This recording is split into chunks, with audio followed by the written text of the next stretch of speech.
ಮಾಡಿಲ್ಲ ನಾವು ಇಲ್ಲಿಗಲಿ ಅಗರ್ ನಿಮಗೆ ಬಿಟ್ಟು ಕೇಸಿಂದ ನಾವು ಮೂರ್ತಿ ತಂದು ಕೂಡಿದ್ವಿ ಅಂದ್ರೆ ಅವಾಗ ನಮ್ಗೆ ಕೇಳತ್ರಿ ಏನು ಕಿರಿಕಿರಿ ಆಗಿಲ್ಲ ಸರ, ನಮಗೊಂದು ನೋವಾಗ್ಯದ. ಯಾಕಪ್ಪ ಅಂದ್ರೆ ನಾವು ಮೊನ್ನೆ 26 ತಾರೀಕಿಗೆ ನಮ್ಮ ದಿವಂಗತ ಚಂದ್ರಶೇಖರ್ ಪಾಟೀಲ್ ರೇವೂರವರ ಒಂದು ಬ್ಯೂಟಿಫಿಕೇಷನ್ ಮಾಡೋ ಸಲಕ್ಕೆ ನಾವೊಂದು ಇದು ಮಾಡಿದೆವು, ಕಾಲಮ್ ಹಾಕಿದೆವು. ಕಾಲಮ್ ಹಾಕಿದ್ಮೇಲೆ ಮೂರ್ತಿ ಕೂಡ್ಸೋಮಂತ ನಮ್ಮ ಪ್ಲ್ಯಾನ್ ಇತ್ತು. ಬಟ್ ಇಲ್ಲಿ ಗೌರ್ಮೆಂಟ್ ಆದೇಶ ತೊಗೊಂಬಂದ್ಮೇಲೆ ಮಾಡಮಂತಂದ್ರು. ಅದಕ್ಕೆ ನಾವು ಯಾವುದೇ ರೀತಿ ಅಂತ ಮುಂದೂ ವರ್ಷಿಲ್ಲ, ಏನೂ ಮಾಡಿಲ್ಲ. ಗೌರ್ಮೆಂಟ್ ಆದೇಶ ತೊಗೊಂಬಂದೇ ಮಾಡಮಂತಂದ್ರು. ಕಾರ್ಪೊರೇಷನ್ ಕಮಿಷನರ್ ಜೊತೆನೂ ಡಿಸ್ಕಷನ್ ಮಾಡಿದೆವು. ಕಮಿಷನರ್ ಅಂದ್ರೂ ಇದಕ್ಕೆ ಪೂರ ಲೀಗಲಿ ಮಾಡಮಂತಂದ್ರು. ಓಕೆ ಸರ್ ಅಂತಂದ. ಇವತ್ತು ಝೋನಲ್ ಕಮಿಷನರ್ ರಾತ್ರಿ ಹೋಗಿ 12 ಗಂಟೆಗೆ ಅದು ಪೂರ ಹೊಡಿತಾರಂದ್ರೆ ಅವ್ರಿಗೆ ಕೇಳಿದ್ರೆ, ಕಮಿಷನರ್ಗೆ ಕೇಳಿದ್ರೆ ಜಿಲ್ಲಾ ಉಸ್ತುವಾರಿ ಮಿನಿಸ್ಟರ್ ಹೇಳ್ಯಾರ ಅಂತ ಹೇಳ್ತಾರೆ. ಮೊನ್ನೆ ನಮ್ಮದು ಕಾರ್ಯಕ್ರಮ ಆಯ್ತು, BJP ಕಾರ್ಯಕ್ರಮ ಆಯಿತು, ಅವಾಗ ಕೇಳಿದ್ರೂ ಜಿಲ್ಲಾ ಉಸ್ತುವಾರಿ ಮಿನಿಸ್ಟರ್ ಮಾಡ್ರಿ ಅಂತ ಹೇಳ್ತಾರೆ. ಎಲ್ಲ ಕಡೆದು ಜಿಲ್ಲಾ ಉಸ್ತುವಾರಿ ಮಿನಿಸ್ಟರ್ ಹೇಳ್ತಾರ, ಏನು ಅವರೇ ನಡೆಸ್ತಾರೆ, ಏನು ನಮ್ಮ ಅಡ್ಮಿನಿಸ್ಟ್ರೇಟರ್ ಕಮಿಷನರ್ ನಾನು ಮಾಡ್ಲತ್ತಾರೆ. ಇದು ನನಗೆ ಒಂದು ತಿಳಿಯಾಗಿದೆ. ಇದು ಉದ್ದೇಶಪೂರ್ವಕವಾಗಿ ಮಾಡ್ಲತ್ತಾರ ಅಂತ ಹೇಳಿ ನನ್ನ ಅಭಿಪ್ರಾಯ ಅದ ಅಷ್ಟೇ. ಈಗ ನಾವು ಕಮಿಷನಬಲ್ ಹೋಲತ್ತೇವ್ರಿ, ಮೇನ್ ಕಮಿಷನಬಲ್ ಹೋಲತ್ತೇವೆ. ಕಮಿಷನರ್ ಏನಂತ ನಾವು ಡಿಸ್ಕಷನ್ ಮಾಡಿ ಮುಂದೆ ನಾಳೆಗೆ ನಾವು ಏನು ಮಾಡಬೇಕು ಏನಿಲ್ಲ ಅದು ಮುಂದೆ ಬರೋದು. ನಾಳೆಗೆ ನಾವು ಕುಂತು ಡಿಸ್ಕಷನ್ ನಾವೆಲ್ಲ ಕಾರ್ಪೊರೇಟರ್ ಎಲ್ಲ ಡಿಸ್ಕಷನ್ ಮಾಡಿ, ಎಲ್ಲ ನಮ್ಮ ಹಿರಿಯ ಸದಸ್ಯರು ಕಾರ್ಪೊರೇಟರ್ಗಳು ಸಜ್ಜೆ ಎಲ್ಲ ಕುಂತು ಡಿಸ್ಕಷನ್ ಮಾಡಿ ಚರ್ಚೆ ಮಾಡಿ ಹೇಳ್ತೇವೆ ರೀ.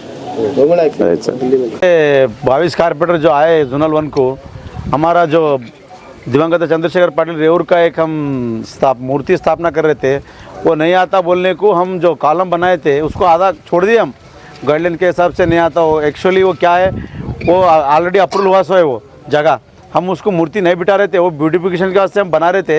बनाए के बाद उसको हम आगे क्या करना सोचे थे. हम सोचे के बाद आए के बाद काम रोकना बोले, काम रुका है. उनका बात जो बोले उनका उससे हम बात सुन के हम काम रुका दिए. उसके बाद रातों रात आर्डर करे कहते कमिश्नर साहब, तो आर्डर भी नहीं बता रहे हमारे जोनल कमिश्नर साहब, और रातों रात आके चोरी के साथ फोड़ते बोले. तो कारपोरेशन का क्या है, हर एक बात पूछे तो जिला उस्तुवारी मिनिस्टर साहब बोले. परसों हमारा कार्यक्रम होगा, BJP का पूरे झंडे निकाल के फेंके, पूरे वहाँ से लेके यहाँ तक पूछे तो जिला उस्तुवारी मिनिस्टर साहब बोले, उन्होंने बोले. ये क्या चल रहा समझ में नहीं आ रहा. ये हाँ, ये कांग्रेस के पूरे झंडे लगाते. हाँ, ये पॉलिटिक्स सुनो खेल रहे हैं, हमारे एम्प्लॉयज खेल रहे हैं क्या, खुद हमारे में झगड़ा कर रहे हो, मेरे को समझ में नहीं आ रहा.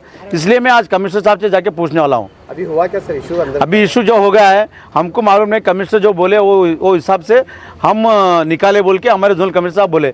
तो वही हम कमिश्नर साहब को पूछने जा रहा हूँ अभी, किस तरीके से बोले सर आप तो एक कंकर भी नहीं बिठाए थे गए के बाद.